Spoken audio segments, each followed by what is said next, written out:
या ठिकाणी प्रश्न बघा काय आहे, तापमान वाढीचा परिणाम वायूच्या मित प्रवाहीपणा किंवा स्निग्धता यावर कसा होतो असा प्रश्न विचारलाय. आणि मग इथे म्हटलंय की व्हिसोसिटी वाढते, ती कमी होते, ती स्थिर राहते आणि ऋण होते असं म्हटलंय. तीन गोष्टी, वाढ, कमी, स्थिर आणि मायनस मध्ये जाते आहे. काय तापमान वाढीचा परिणाम तुम्हाला विचारलेला आहे. काय आहे हा प्रश्न समजून घेऊया. या ठिकाणी जर बघितलं तुम्ही उत्तर दिलेलं आहे ते म्हणजे वाढ होते. तापमान जर वाढलं तर वायूचा मित प्रवाहीपणा किंवा स्निग्धता वाढते असं उत्तर एमपीएससीने दिलेलं आहे.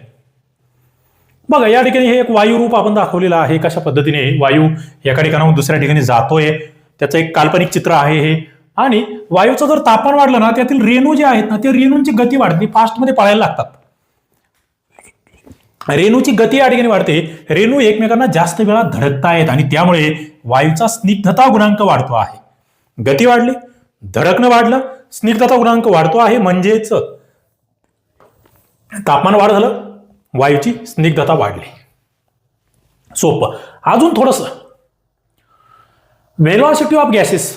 आता हा जो वायूचा वेग असतो ना, त्या वेगामुळे तर हे सगळं घडतंय ना, ते वेगाबद्दल आपल्याला माहित असावं. वायूतील कण हे खूप छोट्या आकाराचे असतात आणि ते सतत झपाट्याने इकडे तिकडे फिरत असतात. लहान कण आहे, इकडे तिकडे फिरता आहेत. या कणांच्या हालचालीच्या वेगाला वायूचा वेग असं म्हणतो आपण, व्हेलॉसिटी ऑफ गॅसेस असं आपण याला म्हणत असतो. वायू दाबाखाली जर आला ना तरी कण एकमेकांना जोरात धडकतात आणि त्यांचा वेग वाढतो. दाब, त्याच्यावर जर प्रेशर टाकलं तरी सुद्धा हा वेग वाढतो आहे. उदाहरणार्थ हवेतील कण तुम्हाला दिसत नाहीत पण ते गोळ्यासारखे सतत धावत असतात. तापमान वाढले की आणखी वेगाने ते धावायला लागतात.